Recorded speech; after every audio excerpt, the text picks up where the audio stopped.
Hi, Leroy here.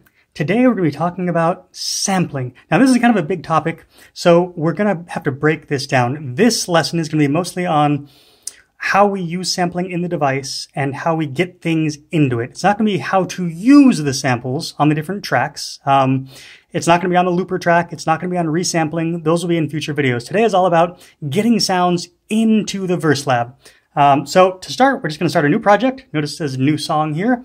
And we need to discuss a couple of things first. So I've done a lot of experimentation. If I'm wrong, let me know, but please test these things out before you tell me I'm wrong. I've spent a lot of time testing these. I believe the information is correct. So first thing is first, you can record mono sources into this thing, but it's going to record them as stereo, just FYI. There are two different areas of memory for our sampling.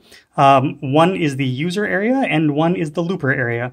The looper area is used for looper tracks, and it's also used for any sampling we're recording live that we're bringing in. We're recording from an external source, and that's only 1 minute of recording time. So if you're recording something into this live, you only have 1 minute total to work with. And if you have like something in a looper track already, say you have a 30-second looper track, then you've only got 30 seconds to record things. That is a severe limitation. Also, anything that you resample or sample into this thing through the line in or the mic in, even if it's a mono source, it's going to record it as stereo. 100%. There's no way to change that, just so you know that. The area we have for importing samples as waves or for after we have recorded a sample, that's the user sample area, and that gives us either 6 minutes of stereo or 12 minutes of mono sound.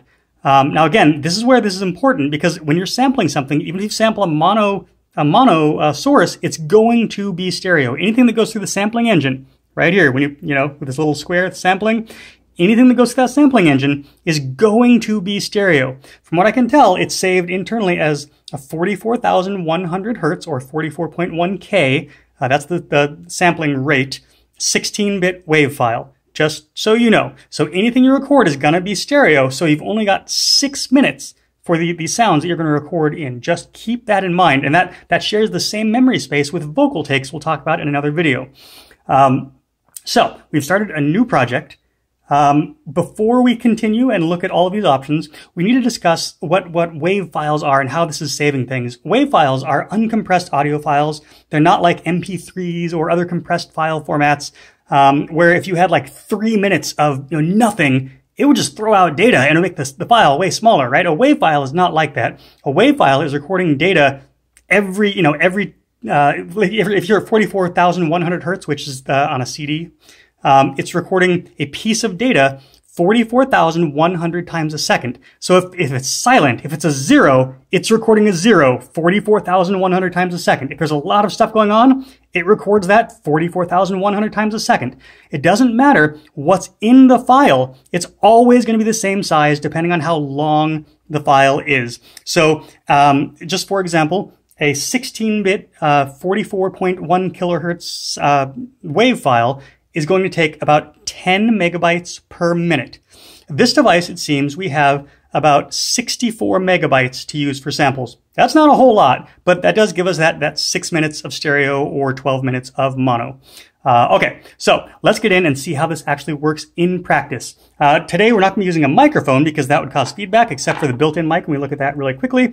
We're going to be using the line in and the mic in from my little synth over here. I have a little Micro Freak. And that's what we're going to be using for getting these audio files in to look at them. So anyway, so let's just go to sequence mode, the sequencer part of the workflow, and make sure we're in note mode. Again, that is not strictly necessary for this. You can use the sampling engine pretty much anywhere on the Verselab, but just so we're on the same page, everything looks the same, that's what we're doing for now. So there are several, you can get lost in this pretty easily because there are a lot of different options. So first, look over here to the right. Under the motion, there's an input button, right? This is going to be important for this because there are a lot of options in here that you'll need to set. And we're going to go over each of these options now and show you how they work and why you might or might not want to use them. So first, we have the input setting, mic in offline, and you can change this with either Control 3 or with your value knob, right? And again, just so we're on the same page, see a little flashing bar here under the M? I don't know if you can see that. Let's get a little closer there maybe. See the little flashing bar under the M? That means you're going to be changing the input, the thing you're changing. You're going to be changing the option. If you hit the value knob, the line goes to this side. That means you're changing the setting for this. So you're changing the input setting now from mic to built-in to external. You're changing the mic in setting. Here you're changing it from mic in to some other setting that you can set. You can do the same thing with the control knobs. Control knob 1 is going to change what the option you're setting. And control 3 is going to change the specific option in that, right? Okay, anyway, let's put this back down so we can get back to this. Sorry, my camera's a little weird today. All right, so your options are mic, for mic in, this is the first one, is off, and in parenthesis line. That means you're using line in. Sorry, my camera's drifting. I don't know why. So line in uses the line in ports on the back of the Verselab. You have 2. This is going to be important in a little while, but what you're telling it in this mic in setting is if you're using external in, which we'll talk about, this is what you're going to use. You're going to use the line in the back, the line in here, the little 1/8-inch connector. Are you going to use one of these guys? Or are you going to use the built-in mic, which is this guy, or maybe this little grill down here? I'm not exactly sure where the mic is in here, but that's the built-in mic.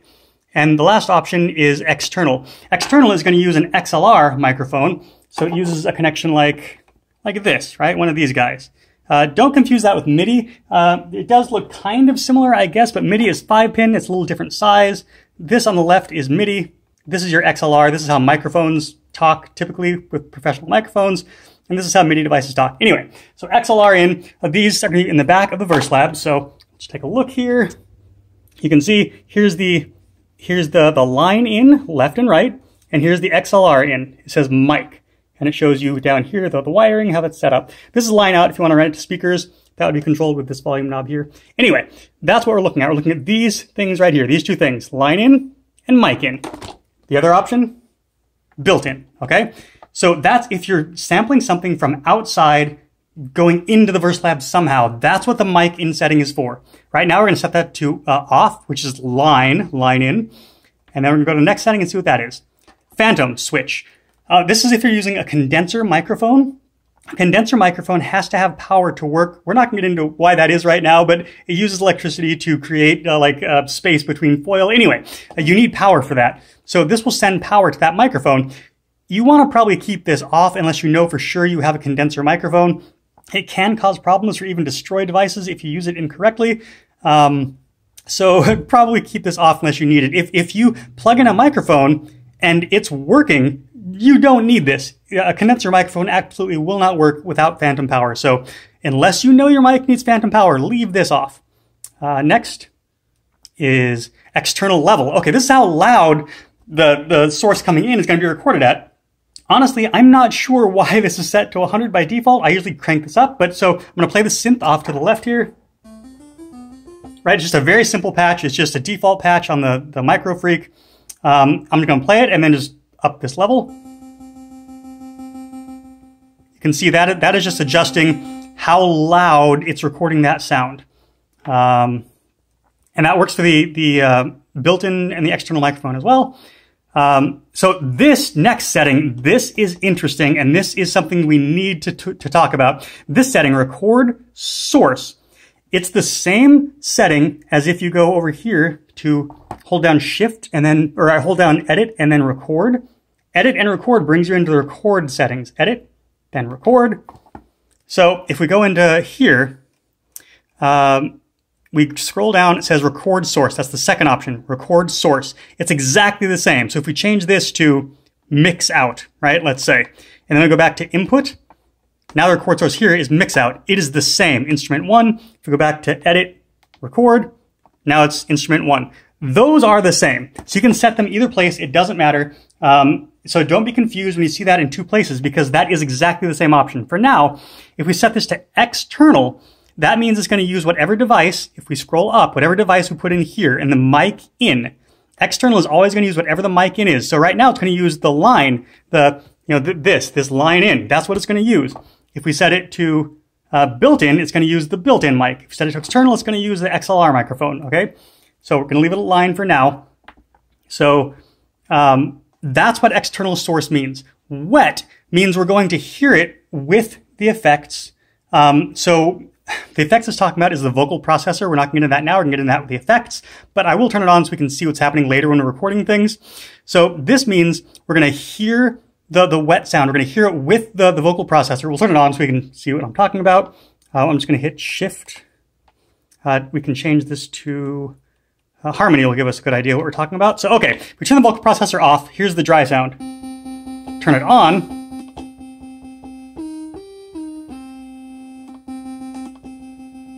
Right? So the vocal processor, this means going through the vocal processor. That's all this is talking about when it says wet, is it's going to record the sound we hear through the vocal processor, if it's on. If we set it to dry, we're still going to hear the wet sound. We're going to hear what's going through the vocal processor, but it's going to record it without that effect. It's going to record it dry.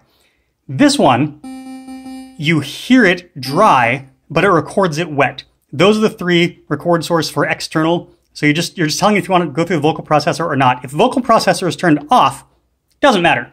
It's gonna just be the sound you hear, right? So that is something to consider. The other recording sources are PC, which we'll talk about later. And then you have all of these other things in here, which we're going to talk about in a different video because this goes into resampling. So for today, we're just looking at external and PC, and we'll get to that in a second. For now, we're just going to set it to the default, which is external wet. The next option is record measures. This is only useful if you're using the looper. It does nothing if you're not recording into a looper live. So we're going to talk about that in the looper video. Yeah. This is important. This is how much you're boosting the signal from your external source. So this synth doesn't put out a lot of sound. So if I leave it at the default, which is 0, listen, it's real low, right? So you can boost this up. So that boosts up the signal before doing anything else, just so you have a hotter signal. You don't want to clip, obviously. You want to make sure you're not going to clip. You're not going to have it so loud that it's going above what you can record. But in general, when I'm recording things like synths, it's going to need some extra boost to get the volume to a usable level. Okay, line type. This is important. This is the last one. This is something we need to discuss. So if you are recording a mono signal, so right now, I'm just in the left section, right? That's how the sound is coming in. It's coming out through the synth, going into the left channel. Changing this will not do anything here, okay? If you put this in just the right, it's also not going to do anything. It's going to record the same thing. And again, even though it's mono coming in, this is a mono signal, when you record this, when you sample this, it's going to save it as a stereo sound. That, again, keep that in mind. It records everything as dual stereo. And because we're using PCM wave files, a stereo file is two separate tracks that it just glues together. So if you have a mono file and a stereo file, the stereo file takes twice as much space. The stereo file will take 10 megabytes per minute. A mono file will take 5 megabytes per minute because it's literally a stereo file is just two tracks pasted together. So if you're just doing a mono signal, just using one jack, it doesn't really matter which one you put it in. It seems like the convention for this in the audio world is to use the left input if you're just using one. But for here, if you're just using one input, it doesn't matter. If you're using two, we're just going to use this one for now. If you plug in a second one, if it's on stereo, it's going to have sound from the channel that it's coming in on, it's going to do each jack separately. It's going to only have the left in this case. It's not going to have the right. If you reverse it, it's going to have just the right. Stereo it's if you have two things plugged in, it's going to record both channels at the same time. So the left channel over here is going to record this sound that's coming in, and the right channel is going to record nothing, but it's still going to take exactly the same amount of data to record nothing as something. So don't do that, because then it's also just going to come out of the left side or the right side. It's not going to come out of both sides. You can, however, if you have two things plugged in, there are some reasons you might want to have two things plugged in, but only record one. If you set it to mono, now it's just going to take the input from the left side. It's always going to be the left. So watch. Okay, if we switch these around and we put the signal on the right and the nothing on the left, nothing, right? So if you have two things plugged in and you set this to mono, you have to have the signal that you want to record in the left channel. That is important, okay? It's also interesting and important to note that when you're using line in as your source, it's going to be coming through your speakers, through your headphone jack all the time. You don't need to turn it on. So I'm just playing now, right? I mean, you can play all day long. It's going to come through there. No matter what, it's going to come through as soon as you select line in. So typically, I just leave this at stereo, and I just have, I take out, I just have one thing. My synth is mono anyway. It's monophonic and mono. So I just have one thing plugged in, but again, keep that in mind. If you have two things plugged in, this matters. If you only have one thing plugged in, this doesn't matter at all, and it only matters for line in. It's not going to change if the thing you record is stereo or mono. Even if this is set to mono, it's still going to record a stereo sound. It's going to record it as what's called dual mono. So it's going to record the mono signal, just the one channel, but it's going to duplicate it and put it in two tracks and then squish that together into one file. So it's still two tracks, still taking up all the data for two tracks, but it's dual mono. Anyway, so like I said, this does not affect how it's recording the sound. It just affects if you have two things plugged into the line, what it's going to record. Will it record dual mono from the left source, or is it going to record stereo from each the left and the right separately? Anyway, let's get into now exactly how we record. So we've set the settings in here. We've decided that we're going to use the line in, which is again this coming from the synth. And we've decided that we don't need phantom power because that's only for XLR, and this is not a phantom power device. We've set the external level. We've decided we're going to record the wet source. So if we use the vocal processor, that'll come into this. Right? Can we have a different one that makes it sound a little better, maybe? Something that's a little more... Why is that? Why is that not... Oh, it's not on. I'm like, why is that not... There we go. That's very obvious, right? Here's the sound from the synth. Here's the vocal processor.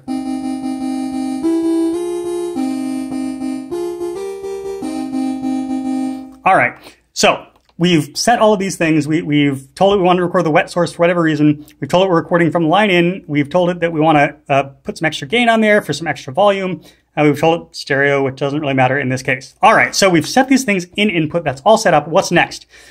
Next, we need to go to Edit and then Record. Move this over a little bit for you. Edit. And then notice when you push Edit, things are flashing. All of the flashing things are things that you can now press to make a change. You can also usually press a pad in a lot of modes, but these things are all things where if you push the button that's flashing, it's going to do something different. So in this case, record is flashing. That means we're going to go into a different menu if we push record. Okay, so we go into the record menu. Here's what we got. We go to the top. The first thing is record trigger.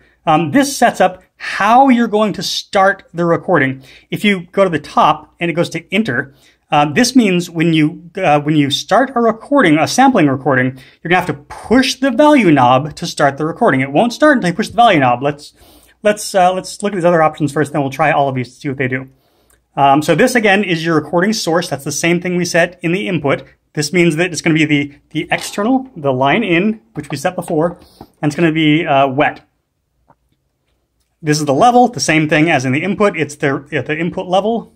The volume, and that's it. That's all we have here. So first thing, record, trigger, enter. This means it's going to wait until we push the value knob to start recording. So let's try that out. We're going to exit. To get into the sampling engine, we use the shift button and then sampling. We have to hold down shift and then push sampling. Again, shift has a little box around it. Sampling has a little box around it. That's what that does. Hold down shift, sampling. And now notice it says enter to record. That's what that means. You can be playing this all day long. It's going to show you the level, so you can adjust maybe the level on your synth if it's too loud, right? You don't want it to peak, obviously, over here too much. So you can play all day long and set your levels, and it won't start recording until you push enter, the value knob. Now it's recording, and it says you have 63.8 seconds, and here's how many seconds, 63.8 seconds. That's, you have about a minute, right? And here's how much you've already recorded. So when you want to finish the recording, you just push the value knob again. It says enter to end. Now we get to the sampler editing portion, which we'll get to in a second. Let's look at the other options to start your recordings first. We're just going to exit. It's going to say, do you want to lose the sample? You say, yes, it's gone now. It's totally gone.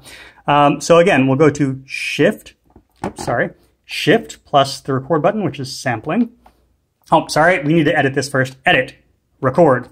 So the record trigger, we can change that instead to clock. Clock means it's not going to start recording until you push the play button and it actually starts something playing. So for instance, we can go to the kit track. We'll just set a kick drum, right? So we can hear it in the background. All right, exit, edit, record. We'll set it to clock. So now, when we go to shift and record to start sampling, it says start to record. So you can actually trigger this via an external device too. You can have like your DAW or an external sequencer or something start this by starting the sequence, which is interesting. So you could, again, be playing and set the levels, but until you push start, it's not going to do anything. And if you have a count-in set, it's going to do the count-in before it starts recording. So watch.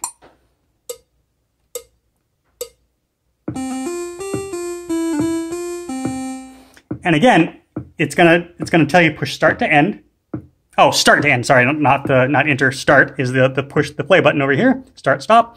So it has recorded your sample. Fantastic. That is another way to work. Let's exit out of that. Let's lose the sample. Yes. So the last way to work on this, edit, record, is to set the trigger to either -24, -12, or -6. What that's going to do, it's going to listen to whatever you've set as the line in, and when it hits a certain volume level, it's going to start recording. So this, -24 means like a whisper. If you hear something even just slight, it's going to start recording right away. And 6 is more and more moderate. It's going to wait. It's going to ignore the lower level sounds. When it hears something loud, it's going to start recording. So if we set that instead to the recording trigger, that's our last option here. Yeah, our last option is the record trigger with decibels. So we go to shift, sampling. It says enter to standby. And if we push enter, again, it's just waiting. Now we can't set the level because as soon as it hears sound, it's going to start recording. But it won't start recording until we actually make sound. Now it's recording. Push enter to end.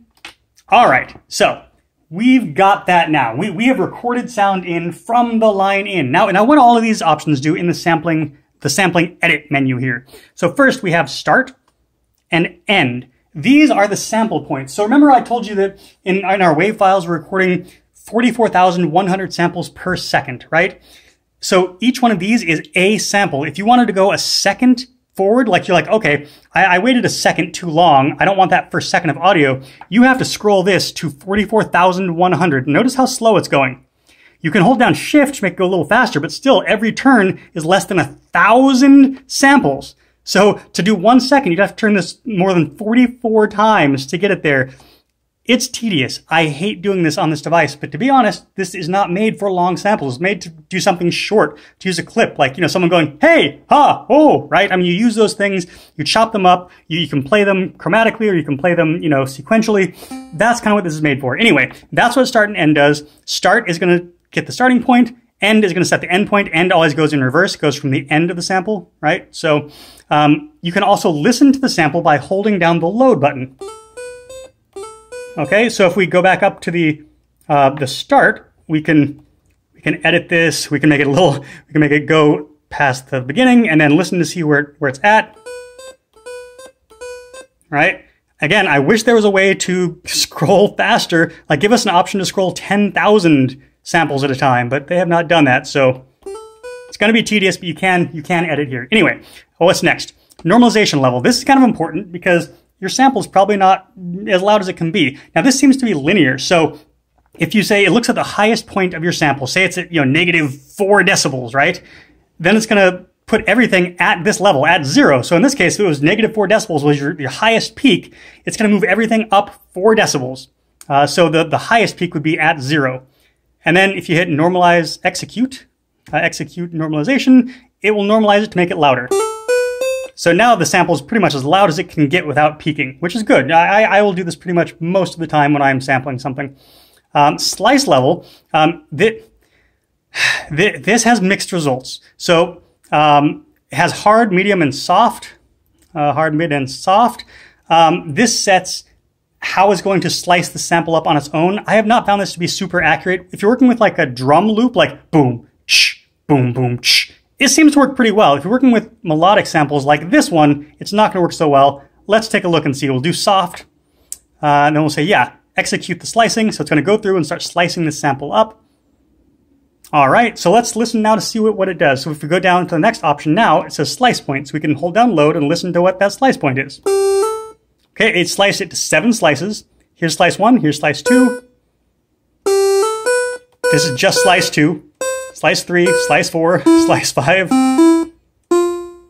Notice this is 2 notes, right? Again, there's not much you can do about that. So you can, when you're on a slice point though, go back up to the edit and notice it has endpoints and start points. That's the endpoint and start point of this slice. What's the last option? Oh, export sample. Okay, export sample is the last option, and that just allows you to export this sample as a 16-bit stereo 44,100 hertz wave file into the export. It's in, I think, Roland. It's in MV. It's either MV or Roland, and then sample and then export. That's the directory it puts it in, but it's just going to name it itself, like export 001 or something. It won't even put the right date or time. I haven't found a way to set the date or time on this, so it's just going to name it by itself. That's not entirely helpful, but that's what this will do. It'll export this specific sample you made. So if you want to, make sure that you don't lose it, you'll want to export it here to make sure you have that sound for the future for editing and stuff. How do we now put this on an instrument, right? So the first thing we can do is if we've, let's go back and re-record. We're going to lose the sample. We're not going to slice it this time.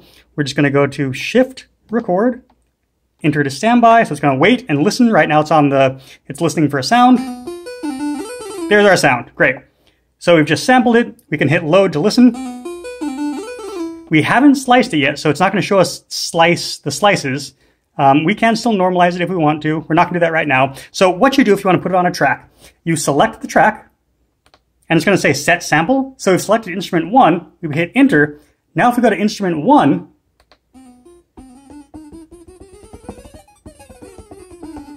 right now it's playing that sample chromatically on instrument 1. We can do the same in the kit track. Whoops, hit exit here, just cancel that. We can go to the kit track and then put it in a specific pad. Set sample. Now that lives here. Okay, so that's how you're going to set where the samples go if you want to set them as either a tone track or a kit track. When you exit, it's going to lose everything you just did. So if you sampled something and then you hit exit, it's gone. Okay? Okay. What's next? That's nearly it for today. There's a lot of other stuff. Oh, I know what we need to do. Sorry. We need to look at PC oh, and the mic. Oh my gosh, I'm so sorry. Yeah, we need to look at the mic stuff too. So if we go to edit, record, and we set our recording, whoops, we set our recording source. We're going to leave this here, and we need to be in the input, sorry, because we're changing what the external source is. So we go to input, and then we say, okay, we want to go to built-in mic. If we do that, when we go to sample, notice there's nothing here. There's no sound coming in. If we use the built-in mic, we need to turn mic on. Oops, sorry, feedback. So now notice, as I'm talking, this is getting louder. It's showing the level of that mic. We can turn that off. It's the same thing with going into input and setting it to external. External, we're going to take this out here from my synth. This is also coming from my synth, but it's going into the XLR adapter. So we're going to put this in the XLR input. Now there is something different about XLR versus the line in. Now with XLR, you can use the reverb and delay. So we're going to go ahead and turn external on. And why am I not getting any sound? Oh, right. Did I turn my synth down? No. Oh, I'm sorry. I turned the volume down because we were getting feedback. All right. So we've got external mic. That's all that's in right now is the XLR input. So now we're getting from the synth, we're getting sounds because we've turned mic on. Again, if you get no sound, it's because mic is off. Mic has to be on for either the built-in mic or the XLR mic. For line in, it doesn't matter. So we've turned that on. Now, if we go to edit and then the mic on button, edit, mic on, we can set effects. Look at this, delay and reverb. So we can turn on, say, delay. Right? We can turn on a reverb.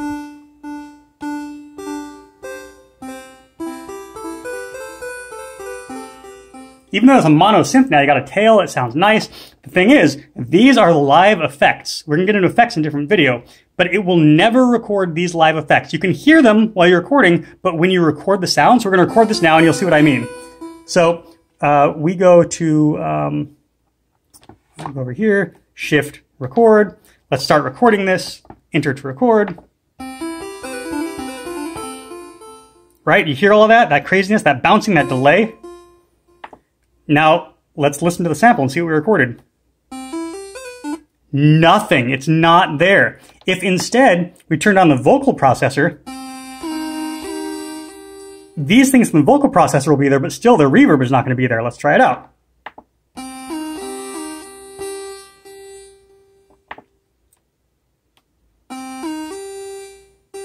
See, it's that raspy sound. It's the, let's go ahead and turn reverb and delay off real quick so we can hear what the synth sounds like on its own. So the synth on its own sounds, without the vocal processor, sounds like this. With the vocal processor on, it sounds like, it's got that raspy sound, right? So listen to the wave we just recorded. It's got the vocal processor, but not the delay or the reverb. Again, delay and reverb are master effects. You can turn that on when you've exported the sample, but it's not going to record that into what you're bringing in. Okay, so last thing to talk about is PC in. Let's lose the sample, turn the mic off.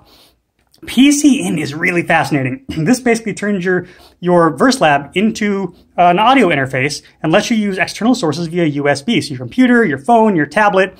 The first thing you have to do is make sure that your driver is generic. So we'll go into System, hold down Shift, go all the way to the bottom, USB driver, generic. If this is set to vendor, this will not work. Ever. 100% will not work. Has to be on generic. And to be honest, there are very few reasons you would want to use vendor. If you're going into your DAW and you want to record all the audio channels and all the MIDI all at once, you need to be on vendor. Otherwise, generic is just sending audio files out. It's fine. So if you have this set to vendor and you want to use PC in, the USB audio in, you have to set it to generic and then turn your device off and turn it back on. So make sure your USB driver is in generic. Again, to get there, you hold down Shift and you go into the System, which is Utilities, okay? Or no, sorry, wrong one. You just hit Shift and go all the way down to the bottom. Or System, excuse me, System. You can hold down Shift to make it go faster, right? It takes a while to get there if you don't hold down Shift. Anyway, so USB driver, generic, it's in the System menu. You can exit. So, under Input, that is going to be, this doesn't matter. The mic in is only if you're using line in or one of the mics. So that's under Input Setting. Instead of using Record Source External is the line in or the mics, you'll go to PC. What that does is it's listening on your USB cable to whatever's coming in. Right now, I'm gonna have that hooked up to my phone. So over here, I have this OTG adapter that goes from USB-C to USB-A. So I'm gonna plug that into here. Your phone has to be compatible with OTG. Most phones are. That allows you to hook up things like keyboards and mice and audio interfaces and stuff to your cell phone. So anyway, I'm trying to turn my phone on. I've already got something set up here. It's just SoundCloud is something I made in the Verselab. I'm just going to plug the cable in. Now if you start playing something,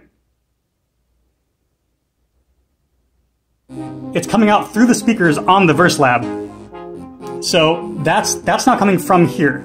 It's coming from my phone. I can turn the volume up or down on the phone to change how loud it is in the Verselab. It's the same on your PC, your computer. So let's stop this for now.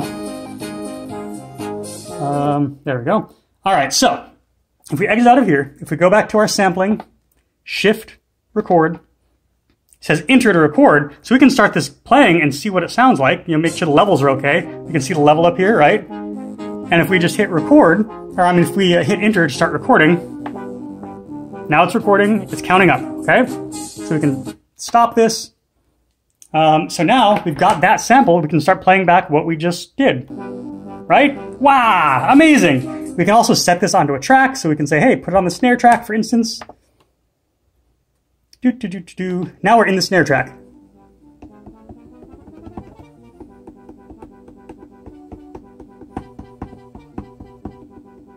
Fun, right? Also, if you have a longer sample like this, and it just keeps playing after you push the button you want to stop, you can hold shift and then push the play button, the start stop button. Watch.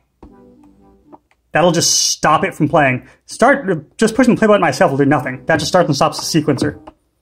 But if you want to stop the sound, shift, play. All right, one last thing to talk about. It's samples recorded. Oh, I'm sorry. The video just got flipped. I did not even notice. Sorry. One thing to be aware of, it seems like this is resampling things internally. You can use wave files that are up to 24-bit and up to 96 kilohertz. That's not all that useful, and it does take more time because you're limited to the space on this thing. You have about 64 megabytes of space for your audio samples. You can see how much space you've taken in the system or the utility menu by holding down shift and pushing system. That's utility. You go to memory info. This is how many samples you've used for all of your melodic tracks that use a sample, and for your kit tracks that use samples. This is all the memory you've used for that. This is what you've used for the sampler. This is incorrect, this looper usage. There's an error right now in the Verselab that doesn't clear this out. We'll talk about that in another video maybe. But if you bring in, say, a 24-bit 96 kilohertz sample, it's going to take almost 3 times the space. And it's not going to be very much useful to you. So you're not going to have 6 minutes of stereo or 12 minutes of mono anymore. You're going to have much less. You're going to have, like 6 minutes of mono, 4 to 6 minutes of mono. Unless you know specifically why you need to use a higher sampling rate or a higher bit rate, use 44.1 16-bit. You can even go down to 32 kilohertz if you want to on the Verselab. Save space. For a lot of times, that's not going to make a difference for what you're doing. We'll talk about that more in a different video, how that works, especially with a looper. But it seems like internally, when it brings in a sample, it may bring it down to 16 bits, but it will keep the bit rate. It'll keep the sampling rate. One thing that's useful for, if you say 96 kilohertz over 44.1, that's more than twice the data. But if you're slowing it down, that can be helpful. Let's take a quick look at that. So we're going to bring in a sample I've made, just a wave file. I made this myself just for testing. So we'll bring in a 30-second mono file. Okay, this takes a second here. All right. So now we're gonna, in the instrument 1 track, we're gonna bring in a wave file that's also 30 seconds. Before we do that, let's go to the system menu. Let's say what we want to do here. Okay, we're gonna go to the utility menu, Shift System, and we're gonna delete samples. So we're gonna delete all the samples we're not using right now, so we can go back to 0 to just get rid of all the stuff we're not using. This is how you get rid of samples you're not using. It'll just stay in memory if you don't clear these out this way. Everything you bring in as a sample, it's going to be there. That little U at the top means using the user memory. So again, if we look at memory info, now it says user sample 0%. So let's bring in, on this bass track, let's bring in a wave file, and we're going to bring in just a 30-second mono file. Okay, 30 seconds, mono, made this myself. It's 16-bit, 44,100 hertz is the sampling rate. Let's bring this up octave. That's what it sounds like. It's just a sawtooth. If we look at the utility menu, Shift System, which is utility, we can see it takes about 3% of the usage, right? 3% of what we have for the 30-second file. So let's delete that. See, it's got a U. It's in the user part of the memory. Delete it. And again, if we look at the utility menu, we can see that now we're at 0 again. We have no samples loaded. So let's load instead of just a 30-second mono at 44,100 hertz, we're going to load the same thing, but we're going to load 30 seconds at 24 bits, 96 kilohertz. And again, I think it's changing this internally to 16 bits, 96 kilohertz, but we're going to load that and see what happens. Remember, the memory before was taking 3%. So now we're loading this thing that has more than twice the data. It's using so much more data. We're going to see how much more space this takes for the same amount of time. They're both 30 seconds long. They both sound exactly the same. But now if you look at the memory, you can see it's using 8% instead of 3%. So it's using over double the memory. It's using a lot more memory. We're so limited on memory. We're not limited just on time. We're limited on the space it takes. So for example, this 30-second file, the mono file, takes about 2.5 megabytes for just the mono 16-bit 44 kilohertz. For the 96 kilohertz at 24 bits, it takes over 8.5 megabytes. It is a huge difference. So unless you specifically want to use it, don't. There is one instance you may want that to work. So let's look at that. So we're going to go into instrument 1. We're going to load just the standard. Whoops. Come on. Sorry. Hit the wrong thing. This is going long, so I'm trying to go quick here. So we're going to load just a standard 30-second mono file. It's importing. Notice importing even goes much faster because it's a smaller file. And again, I think it's doing conversion in the background. Anyway, so this is 30-second mono. The base is 30-second mono, but 24-bit 96 kilohertz. Now listen, they sound the same. This is a little brighter for some reason. Don't know. Oh, I think it's... I think it's the settings on the bass track specifically. We should have done instrument 1 and 2. Sorry about that. Did not think about that. Anyway, sorry. Kidding. All right, so we've got the same sound. Why? I don't know why that's so different. There's some setting in here that's different, but where it becomes useful is, say we go down a couple of octaves, 3 octaves, right? Now listen to this. This is the 44.1 kilohertz. Notice how it sounds really gritty? Listen to this one.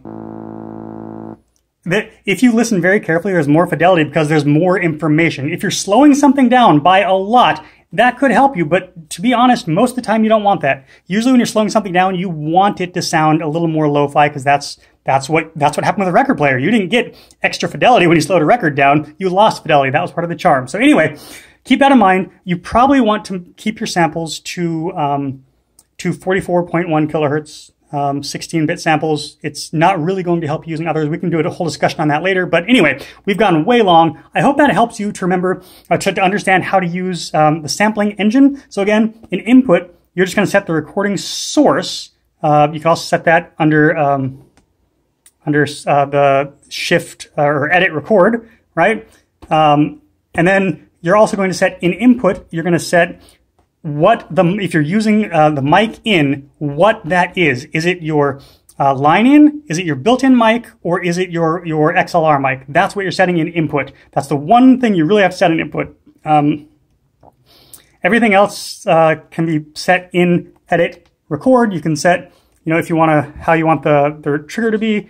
You can set the source you're going to be using. If it's the external source you set in input, you can set the level. It is confusing that they put this in several different places. It would be nice if, all the options were just in maybe sampling, or there's another, in input, maybe, I don't know. Anyway, I realize it can be confusing, but you're just setting the input and then using shift record, which is sampling, get into the sampling engine. That's where you record what you want to record. Okay. Hope that helps. We'll get into the looper and, other options in another video. I hope that helped. I hope you have a great day. Go out and make something interesting. Bye.